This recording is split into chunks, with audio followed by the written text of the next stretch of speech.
l'importanza di questo santo. È un cosiddetto megalomartire, cioè un santo che è riconosciuto sia dalla Chiesa d'Occidente che da quella d'Oriente e anche ha una narrazione, una trattazione anche nel mondo islamico.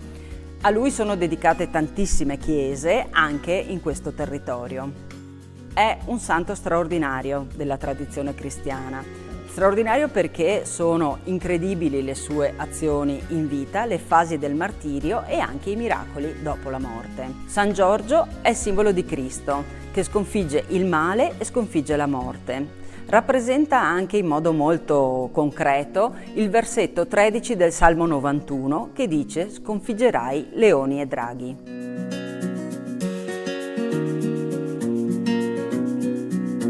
La vicenda narrativa più nota è quella di San Giorgio che libera la principessa. La narrazione dice che esisteva un lago infestato da un animale, da un drago, e la popolazione che abitava sulle sue rive donava a questo drago, per placarlo, 2 pecore ogni giorno. Scarseggiando le pecore hanno cominciato ad estrarre a sorte anche dei giovani da sacrificare, finché un giorno viene estratta la figlia del re. Ovviamente il re cerca in ogni modo di sottrarre la figlia a questo destino, ma poi, come esempio di giustizia, deve accettare che la figlia venga sacrificata. Ecco il miracolo. Arriva in quel momento San Giorgio che capisce la situazione e colpisce fortemente il drago. Chiede però alla popolazione di quel paese di convertirsi e dopo che tutto il popolo si è battezzato, solo allora San Giorgio uccide il drago. L'idea del cavaliere coraggioso che sconfigge il male è molto antica, ricorrente e fondante nelle civiltà del Mediterraneo e del vicino Oriente. Noi abbiamo testimonianza di Horus che sconfigge Set in forma di coccodrillo, poi Salomone a cavallo sconfigge i demoni. Altra citazione molto antica è quella di Perseo che sconfigge il male rappresentato da Medusa e lo fa per salvare Andromaca. Anche in questa chiesa l'immagine di San Giorgio è presente attraverso questa scena narrativa. Ben 2 sono gli affreschi che la rappresentano, uno è databile all'ultimo quarto del 200, l'altro alla metà del 400. Entrambe le scene sono frammentarie. Riconosciamo il drago nella porzione più antica e il cavaliere che emerge dalla porzione più moderna. 2 scene sovrapposte in 2 epoche diverse ma con lo stesso soggetto, perché questa è la chiesa dedicata a San Giorgio, il cavaliere che sconfigge il male.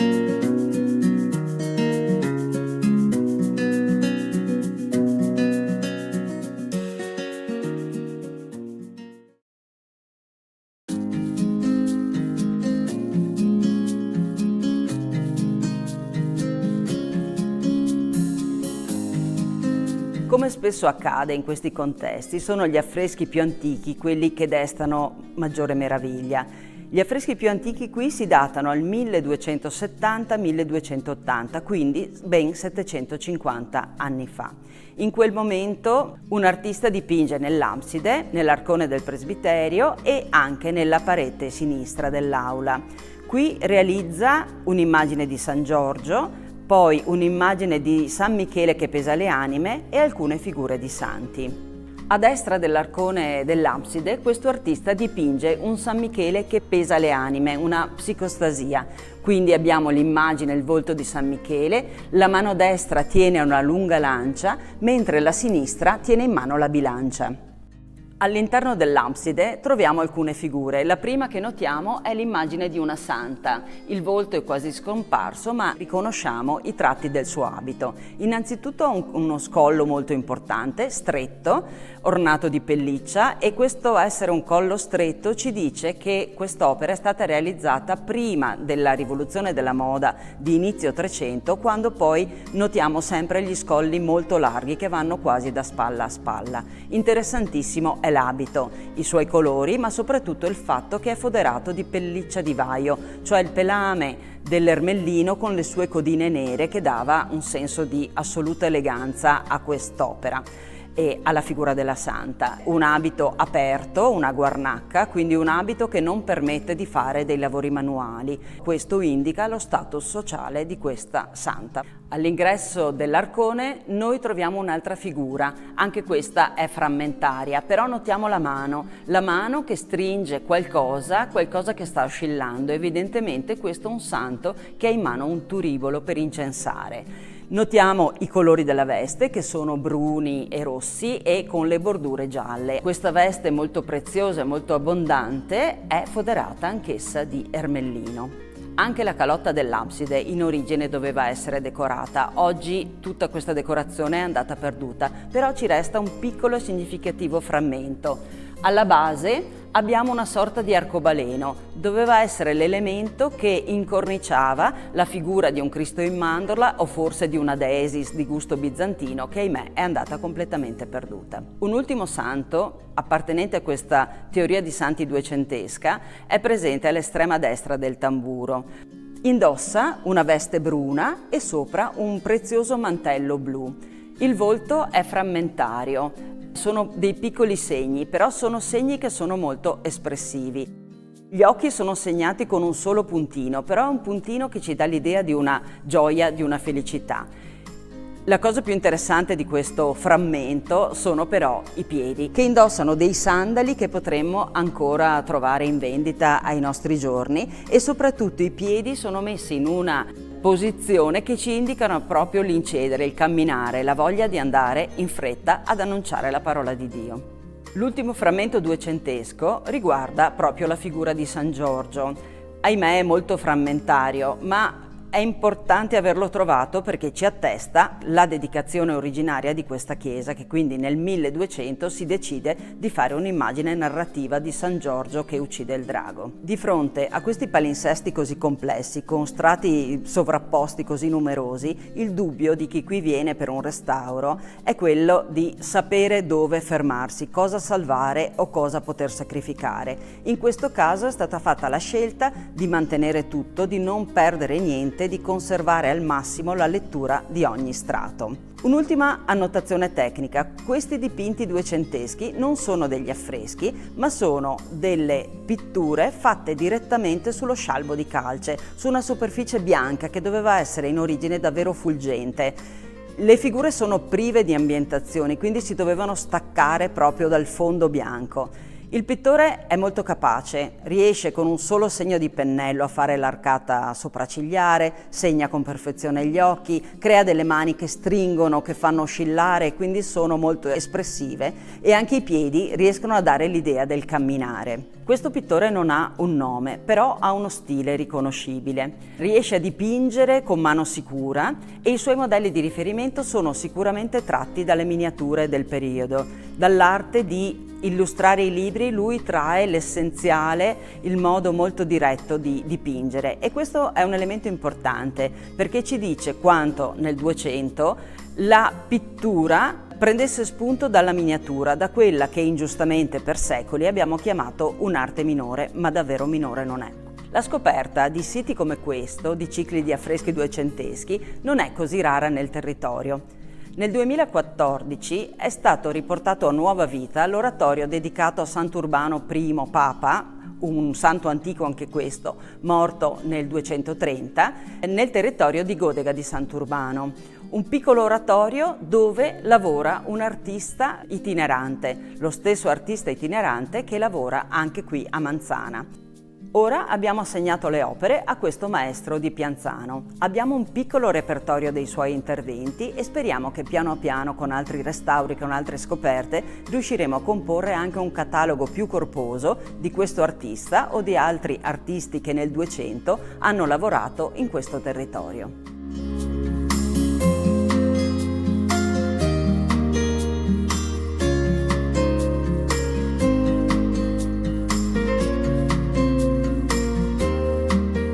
Il secondo strato degli affreschi presenti nell'abside di questa chiesa risale alla metà del 1300. 1345 è l'anno in cui la chiesa viene dotata di un beneficio ed è probabilmente intorno a questa data che si procede con una nuova decorazione. Ci resta una teoria degli apostoli. Gli apostoli sono raggruppati a due entro un riquadro dal fondo blu e giallo e sono la testimonianza del credo degli apostoli. Si riteneva che la professione di fede raccolta nella preghiera del credo fosse la summa delle 12 frasi pronunciate dagli apostoli. Probabilmente questo non è vero, ma la tradizione pittorica ha fatto sì che proprio nelle absidi delle più antiche chiese noi troviamo i 12 apostoli. Queste figure si sovrappongono a quelle duecentesche e quindi si tratta di un intervento fatto a distanza di circa 60-70 anni. Come mai un nuovo ciclo che si sovrappone ad un intervento precedente e sostanzialmente recente? Perché nel frattempo è cambiato il gusto. Queste figure che noi vediamo, i volti che sono sopravvissuti, sono molto volumetrici, questi sono ad affresco e quindi abbiamo finiture con piccoli particolari, i capelli, la barba, che vengono resi per dare il volume, lo stesso che troviamo anche nei frammenti degli abiti che sono qui sopravvissuti. Queste figure non solo mostrano un volume, ma vogliono esprimere anche dei sentimenti, dei pensieri. Ci sono le fronti corrucciate per dimostrarsi attenti, gli occhi ben sporgenti a dimostrare l'attenzione, oppure le labbra serrate per mostrare la concentrazione. È l'intera lezione di Giotto che è entrata preponderante anche in questi affreschi. Si cerca il volume, mediandolo dall'antico, ma si cerca anche la creazione di un pensiero, di sentimenti. Questo stesso anonimo pittore trecentesco dipinge anche un santo vescovo sulla parete sinistra. Lo vediamo riquadrato allo stesso modo delle figure degli apostoli nell'abside, quindi con un riquadro blu e giallo. La figura è stante, guarda diritto verso di noi, ha una bassa mitria, ma con delle bordure ben evidenti dove si notano anche delle perle. Con la mano sinistra tiene il libro e con la mano destra invece compone con le dita il monogramma di Cristo. Il volto ha un'espressione molto solida, molto ferma e anche le pieghe della casula mostrano una perfetta volumetria. Siamo quindi in un momento di passaggio. Un pittore pienamente giottesco nel fare i volti e nel panneggio, ma che al contempo mette in mano quei simboli ancora legati alla tradizione bizantina. Nel 1305 Giotto aveva concluso il suo intervento a Padova alla Cappella degli Scrovegni. Poco prima aveva realizzato un bellissimo crocifisso a Rimini e proprio da Rimini degli artisti avevano portato il suo linguaggio a Susegana.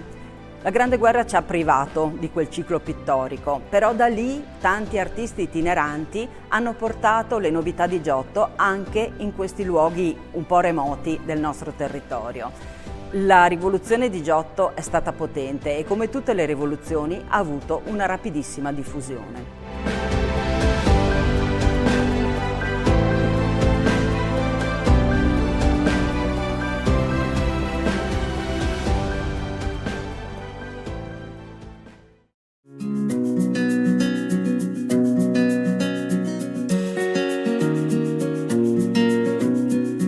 Alla metà del 400 risalgono le porzioni di affresco più ampie che si trovano sulla parete sinistra dell'aula. Riconosciamo la scena narrativa di San Giorgio che uccide il drago e alla sinistra un unico riquadro che racchiude due santi. Osserviamo il cavallo di San Giorgio. È bianco, le zampe anteriori sono sollevate, i finimenti sono ben descritti, l'azione è molto precisa. C'è una grande cura nella resa anatomica dell'animale. San Giorgio è posto in sella ed è una sella particolare perché è una sella da combattimento. Indossa tutta l'armatura e quindi la protezione dei piedi, delle gambe, le ginocchiere, anche la gubitiera sul gomito che permette lo snodo tra le due parti del braccio. L'elmo è completato dall'aureola. Grande attenzione è posta anche nella parte ventrale, dove si riconoscono tutte le falde con cui è realizzata questa armatura. Interessante ovviamente anche il piccolo mantello con quella croce rossa su fondo bianco, è l'emblema di San Giorgio e lo troviamo presente in tanti stemmi delle nostre città e anche nella famosa bandiera inglese. La posizione del cavallo, la tensione della gamba, la posizione della lancia rendono chiaramente l'idea di un'azione potente, rapida, controllata. È un peccato che il drago e la principessa non siano giunti fino a noi. Grande cura è posta anche nella descrizione della città. Le mura sono rosa, gli edifici grigi e rosa sono ricchi di particolari. Ci sono i conci degli archi, le finestre allineate sopra delle linee marcapiano e addirittura ci sono i cassettoni all'interno di una loggia. Le due figure dei santi sono prive delle teste, però la presenza degli attributi ci permette di riconoscerle. Abbiamo San Pietro che tiene le chiavi in mano e dall'altra parte San Giovanni Battista, riconoscibile per l'abito e anche per il cartiglio dove leggiamo ancora la scritta Ecce Agnus Dei. Il volume dei loro corpi, le mani, la posizione suggerisce un dialogo anche, tutto è molto concreto, tutto è perfettamente descritto. Interessante è anche il riquadro che li raccoglie. Si tratta di un decoro molto geometrico in colore ocra che richiama un po' le cornici lignee che venivano realizzate in questo periodo. Guardando all'interno di questa chiesa ne troviamo altre e questo ci permette di riconoscere tutti gli interventi della metà del 400. Le stesse cornici le troviamo anche intorno all'arcone del presbiterio e qui troviamo la scena, suddivisa in due parti, dell'Annunciazione. A sinistra c'è l'angelo annunciante con la sua veste abbondante e le sue particolarissime ali verdi. Dall'altra parte troviamo la Madonna inginocchiata che prega e quindi la Madonna annunciata. Molto interessante è guardare lo sfondo di questo riquadro dove troviamo, come è tradizione, la camera di Maria. Qui, con pochi tratti, il pittore ci descrive il letto con la coperta rossa, il cuscino cilindrico, la struttura proprio del letto e anche una panca posta al fianco del letto con la sua chiusura. Questi interventi di metà 400 vengono ascritti a un pittore locale che si chiama Giovanni Antonio da Meschio. In tutte le sue opere ricorrono questi colori chiari, il rosa, il verde e questo gusto per la definizione linearistica, per la grafica nei suoi affreschi. È un artista presente nel territorio, lo ricordiamo soprattutto per gli interventi fatti nella chiesa di San Michele a Salsa e nel piccolo oratorio di Santa Maria Nova a Soligo.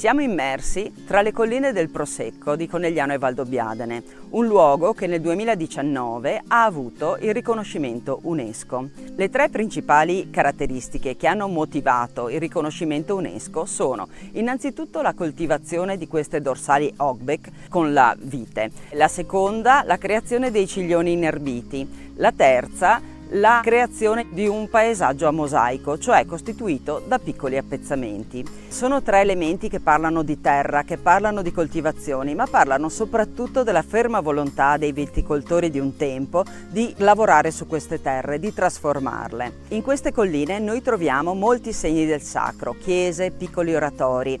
Sono elementi caratterizzanti del territorio e intorno a loro sono nate delle piccole comunità, dei piccoli paesi, dei borghi. Sono luoghi che sono sempre stati curati, sono sempre stati abbelliti. Tutto ciò parte più o meno intorno alla metà del 1200, quando cominciamo a trovare segni di decorazioni, affreschi. Proprio questo, la presenza degli affreschi, è un elemento caratterizzante, potrebbe essere considerato il quarto elemento distintivo che caratterizza il territorio. Perché qui è nata proprio una civiltà dell'affresco che partendo dal 1200 arriva fino ai giorni nostri. Addirittura c'è stato un grande momento di rilancio dopo la Prima Guerra Mondiale. Le distruzioni che quel conflitto ha portato su questo territorio hanno spinto la popolazione a riattivarsi, a dare nuova vita ai luoghi di culto e lo ha fatto proprio rivalorizzando la presenza degli affreschi. Quindi nelle chiese di questo territorio noi troviamo anche affreschi della seconda metà del Novecento.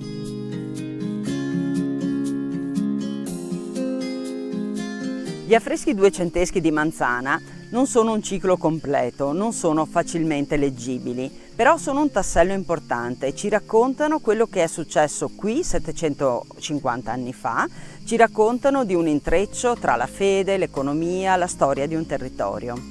Porzioni duecentesche di affreschi li troviamo nella pieve di San Pietro di Feletto, ma poi li troviamo anche nell'oratorio di Sant'Urbano, a Godega di Sant'Urbano, a Pianzano, li troviamo a Santa Bona di Vidor e poi li troviamo a Feltre nel santuario dei Santi e Vittore Corona e così anche in altri posti. Il cuore della presenza duecentesca del territorio è ovviamente l'abbazia di Follina.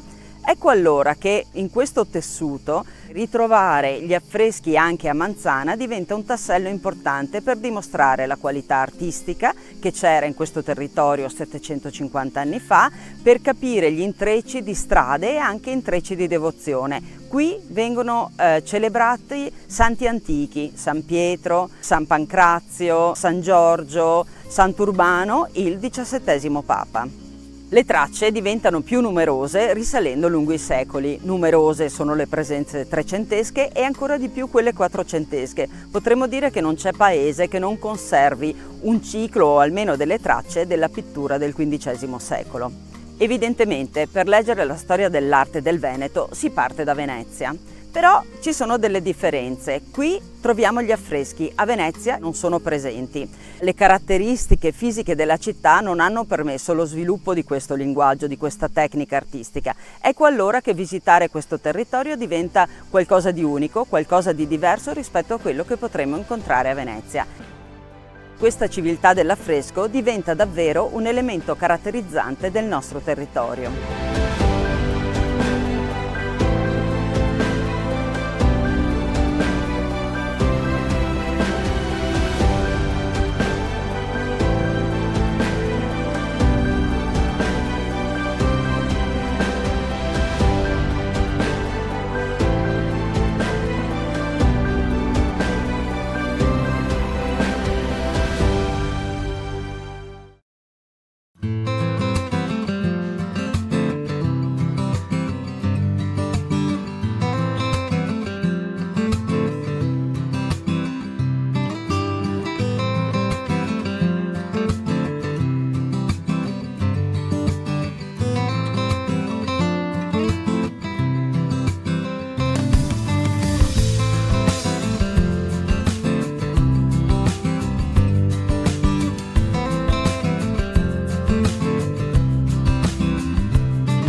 Cari telespettatori della Tenda TV, ben ritrovati sulla nostra rubrica estiva A Tutto Grest, una rubrica che vuole raccontare la vivacità, la bellezza delle attività nelle nostre parrocchie, delle parrocchie della diocesi di Vittorio Veneto durante il periodo estivo. Raccontare la vita delle comunità, raccontare l'esperienza che i giovani fanno, delle famiglie, dei bambini, dei ragazzi, raccontare il senso di condivisione e di gioia che animano i nostri oratori. Oggi ci troviamo al Grest San Giovanni Paolo II della parrocchia di San Vendemiano.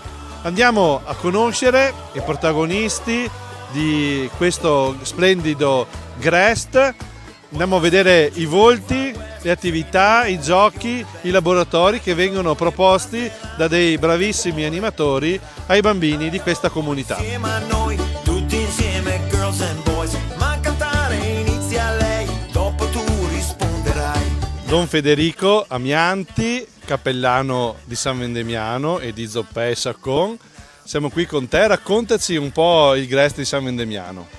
Beh, ci sono 250 ragazzi dalla prima elementare alla terza media, tenuti da animatori, un centinaio, dalla prima alla quinta superiore, naturalmente anche con i volontari adulti che ci aiutano nelle varie incombenze della giornata. Il Grest comincia alle 8:45 del mattino e finisce alle 16:30 del pomeriggio, c'è la possibilità di mangiare qui in oratorio. Tanti bambini, tanti ragazzi, tanti animatori. Com'è la preparazione a questo Grest? È un Grest, diciamo, di queste dimensioni richiede una preparazione fatta per tempo, quindi noi partiamo alcuni mesi prima e organizziamo per gli animatori gli incontri di formazione perché abbiano la possibilità di capire cosa significa stare con i ragazzi, prendersi cura dei bambini, farli divertire e soprattutto trasmettere loro quello che è il messaggio del nostro Grest, che è un Grest che vuole parlare di Gesù e del Vangelo. E per questo facciamo 5 incontri di formazione aiutati da degli esperti che organizziamo a partire da maggio, proprio pensati per i ragazzi delle superiori. Tutti i temi del Grest sono pensati da un'equipe di volontari giovani che già alcuni mesi prima del Grest si ritrovano per cercare di pensare qual è il modo migliore per trasmettere il messaggio che vogliamo portare loro. Quest'anno il titolo del Grest è Dalla parte giusta, e la parte giusta è proprio quella di Gesù. Il messaggio che vogliamo dare è insegnare ai ragazzi che scegliere una vita cristiana non è una scelta come le altre, è una scelta che comporta delle responsabilità, del coraggio e la voglia di voler bene agli altri. Quindi attività di laboratorio, gioco, ma anche un momento insieme all'inizio con una proposta degli animatori. Qual è l'ambientazione che avete scelto quest'anno per caratterizzare questo Grest 2026?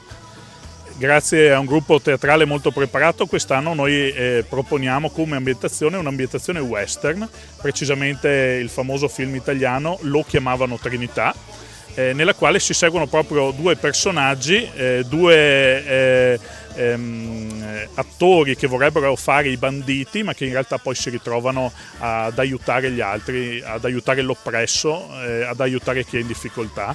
E quindi questo western con il tono molto divertente ci sembrava molto bello per trasmettere il messaggio che avevamo in mente.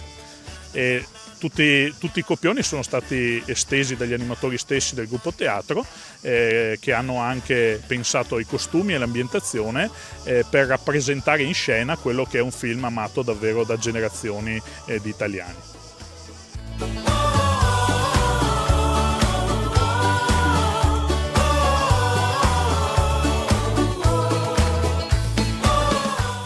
Siamo qui con Gabriele.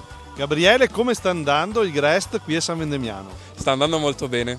Abbiamo iniziato settimana scorsa, ma comunque sta andando molto bene questa esperienza estiva qui a San Vendemiano. Angelica, cosa ti piace di più del Grest di San Vendemiano? Stare insieme ai bambini e fare le attività di gruppo, quelle che facciamo in aula. Maria Vittoria, raccontaci qualcosa delle attività che fate nei gruppi. e ci sono diverse attività nei gruppi, specialmente al mattino, e sono attività comunque che istruiscono il bambino e gli fanno capire nuove cose, scoprire nuove cose. Davide, raccontaci qualcosa della mattina degli animatori e anche dell'inizio del GREST qui a San Vendemiano. Allora, noi arriviamo qua verso le 8:30 per fare la preghiera animatori e successivamente dopo abbiamo i balli di gruppo con gli animati e il teatro. Successivamente adesso abbiamo appena finito l'attività di gruppo che è un'attività più formativa. Adesso abbiamo la ricreazione, poi dalle 11 a mezzogiorno abbiamo i giochi e infine dopo andiamo a casa per la pausa pranzo, la maggior parte degli animatori. Filippo, è la tua prima volta al GREST? Hai fatto altre esperienze? No, ormai è il 4º anno che faccio qua il GREST, ogni anno è sempre più bello. Raccontaci qualcosa magari dei pomeriggi che fate con i ragazzi.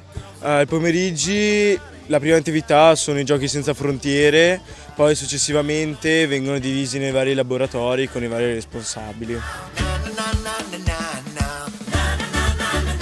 Ogni mattina il GREST si apre con una scenetta preparata da voi animatori. Quanto lavoro c'è dietro e quanto piace soprattutto ai bambini?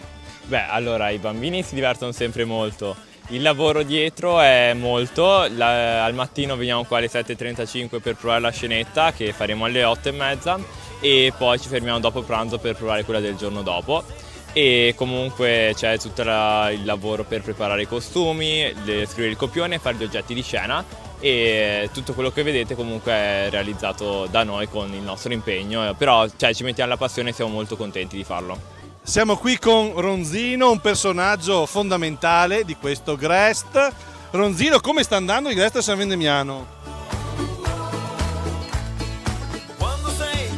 Che discorso lungo. Sta dicendo che sta andando benissimo, che si sta divertendo, che ti danno tante carote, hai detto anche, e che i bambini sono come sono i bambini, non ho capito? Ah, sono stupendi e meravigliosi. Allora direi che dobbiamo fare un applauso al nostro Ronzino.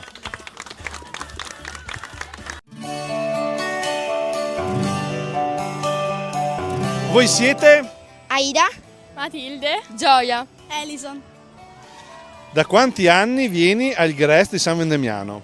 Questo è il 6º. Che cosa ti piace allora di più del GREST e perché ogni anno ritorni? Ritorno per la compagnia, per le attività pomeridiane, per i giochi, un po' per tutto. Gli animatori sono bravi? Sì, dai, sì. Senza di loro non si potrebbe fare niente, quindi. Che cosa ti piace di più della mattina al GREST di San Vendemiano? La scenetta, perché è molto divertente e gli attori sono molto bravi e riescono a interpretare bene la storia. Al GREST fate anche qualche uscita, qualche gita? Sì, molte, ogni venerdì facciamo una gita o un'uscita, tipo lo scorso venerdì abbiamo fatto la biciclettata e questo venerdì andremo a vedere un museo degli aerei storici. Consigliereste il GREST alle vostre amiche?